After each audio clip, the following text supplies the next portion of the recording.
breaking down the place. For those who don't remember, my name is Stefan and I make videos promoting European herpetoculture.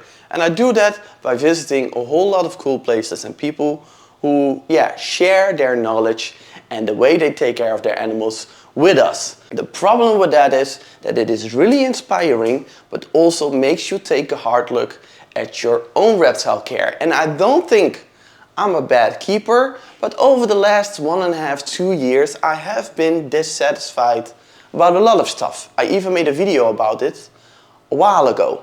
And it is funny, or ironically actually, that I co-founded a podcast who is about promoting progress, that I have a channel about promoting progress, and I'm even in education where feedback and coaching is one of the biggest parts. It's still actually quite hard for me to show you guys this room today, because this is one of my reptile rooms. It's the biggest reptile room, but it's only 14 square meters.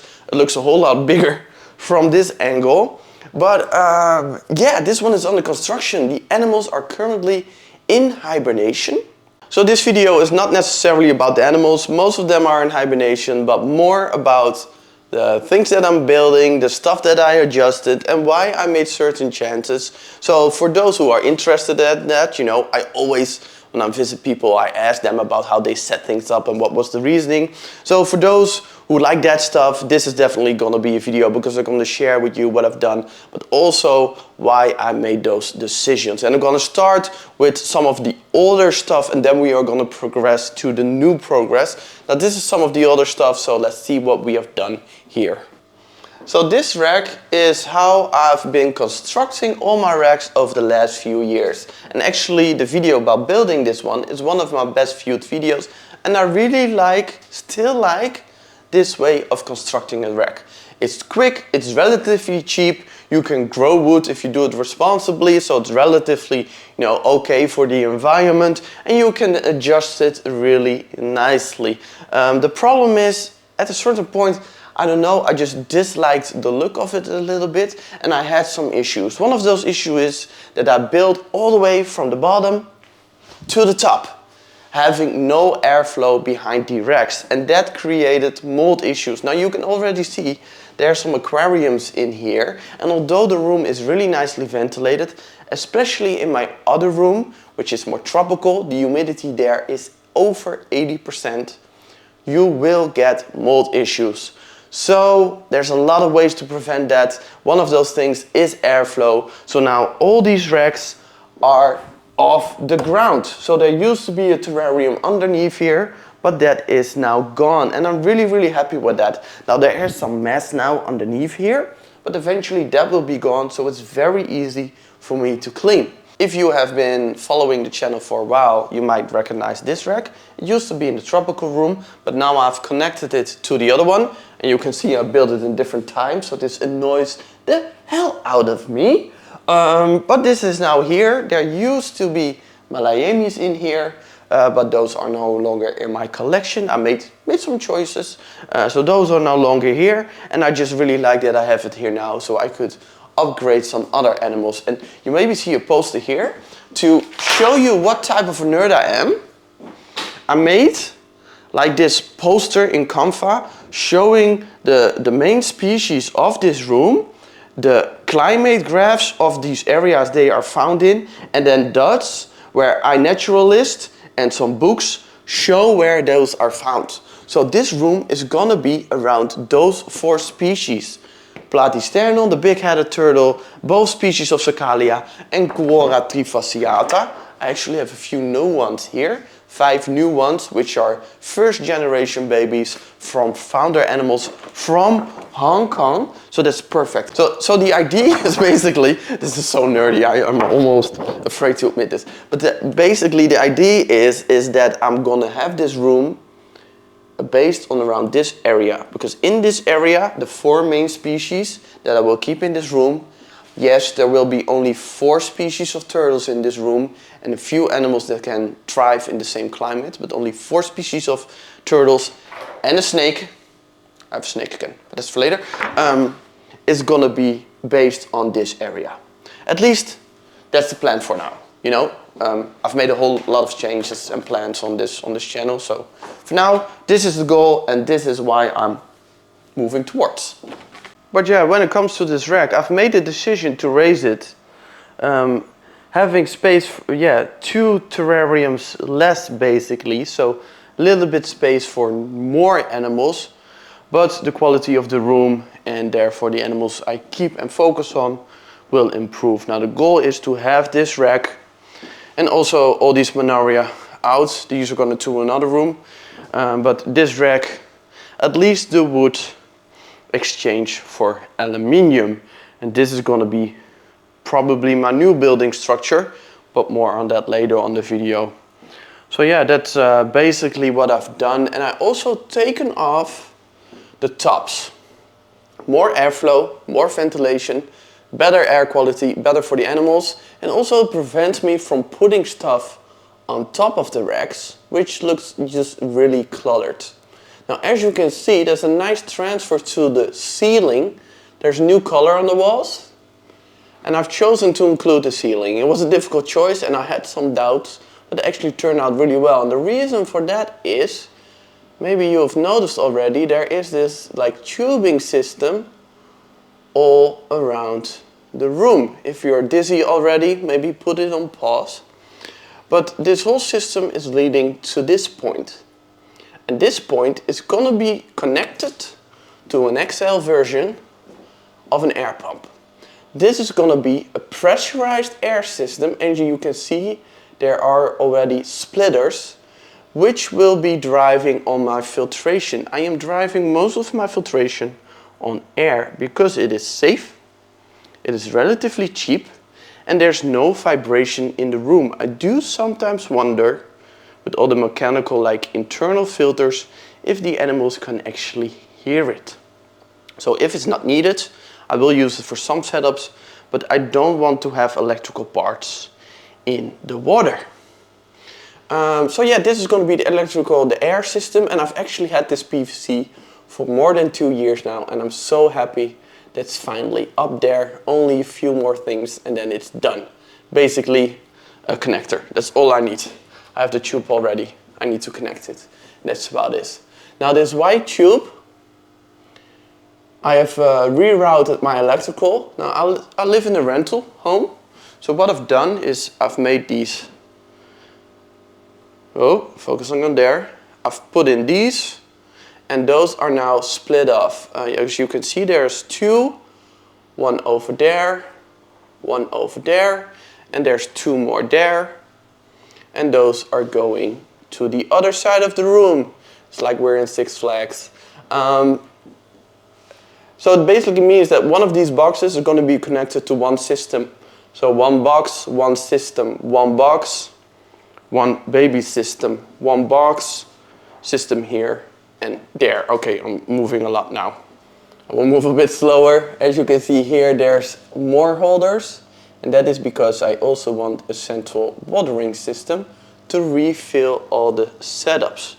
So this is going to be connected to a central air line, and then I will put everything on a central water system and hopefully also a central drain system. And my dream is to one day have a space where I can have a drip system, that there's constant new water dripping in the systems. And yeah, that leads us basically to this weird contraption. Yeah, so this rack. This is what we are going to focus on the next weeks, because I need to have this done before hibernation is over. As you can see, this rack is built out of aluminium instead of the wood, and it costs me 700 to 800 euros more than it would have been if I built it out of wood. This material is also not something you can grow, but I still chose it because it looks a lot better. It stays looking a lot better. It is lightweight.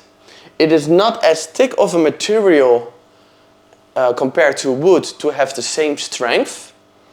And it is much easier to clean. Now, in my other room, I have had some mold issues because of the 80% humidity, and so yeah, because this house is way better insulated than it used to be, and that created some issues. So yeah, the wood is one of the parts that's really difficult to clean. Aluminium is not. So it looks better, it is lighter, it's easier to clean, and that is the reason why I chose this, but it is a whole lot more expensive. Now I've chosen the 25mm variant.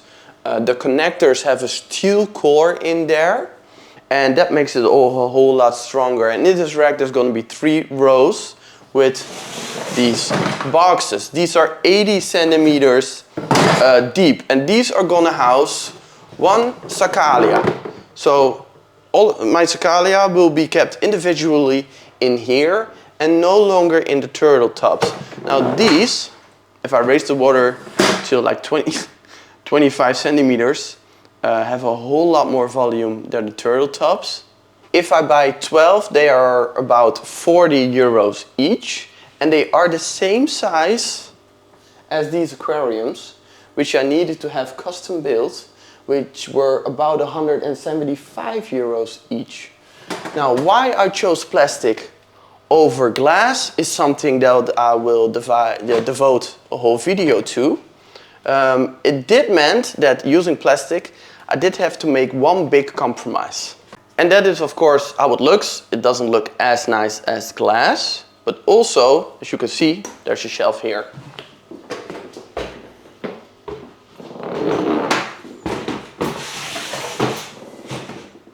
And I can't directly see in here. Mostly a problem for me, not necessarily for the animals, but a visual checkup is needed every day, so that means I do need to have some peeking. I'm not 6 foot tall, sorry ladies. But yeah, so the reason I made this compromise is this over here. This over here. Now, to you, this is only a single aluminium frame. To me, it is the dimensions or the square surface of a new terrarium. So here, this whole wall is going to be 2 terrariums. That's more than 2 meters, 2 meters and a bit, 80 centimeters deep. And every setup will have an internal dimension of at least 2 by 80 by 80. The top one hopefully a little bit taller. Now you might have said, why not have a big terrarium in this area and have more tubs over here, so it's easier to look into the tubs whilst also have that big terrarium. And I would have said, what a brilliant idea. I've actually thought about it myself. You can see up here up top, it's a bit difficult to read, but I had left space, so boxes underneath and then a row of really nice terrariums on top, connected maybe even for instance Shinisaurus again. The problem is, which is a good problem to have, I got my dream snake, which is amazing. The problem is this dream snake is over 2 meters long, highly venomous, pit viper. Having an animal like that, starting here, so you have boxes here, and then on this height, like here's the substrate. Your animals are going to be maybe on a log. It may be reacting to you. The only place it can bite is in your face or chest area. And that's not a good thing to be in. Like not a good situation to put yourself in even. I don't want to be bit, but in case I get bit, I'd rather be bit in my finger than in my face. So that is the reason I made what is called a compromise. For now, I'm going to do it like this. I have 9 Saccalia. This is a lot of square footage for only 9 single turtles, but I love them. And build this a combination of efficient and naturalistic, because that is something that I have been missing in my turtle care. And in general, taking care of turtles, it's just difficult to keep them really naturalistically, but also keep them clean, especially with the species that I have. And yeah, it's very hard to see from this angle. I will try you from here. But I want to make use of the opportunity of me having that dream animal to have, like, you know, when you enter the room, 1, 2 really nice terrariums, fully naturalistic, Arcadia, luminized system about it, misting system, fogging, DIY back wall. I want to build something that got a lot of you guys to this channel again, and something that I do sort of miss, that creativity and that really replicating a natural environment. And that's what's going to happen in here. So you hopefully can imagine with me, use your mind's eye, you enter the room, this is gone, and then there's like, oh, this really nice setup. So I don't know when, but that's something we are going to focus on in the next period. And then of course the animals will be out of hibernation. We can do some more stuff. So yeah, that's going to be it. Thank you all so much for your patience. It's definitely weird getting back into making videos after a while. It's always a quick adjustment, but yeah, I hope you enjoyed it. If you have any questions about the construction or choices I've made, please let me know. I hope this video was useful, and yeah, hope to see you on the next one.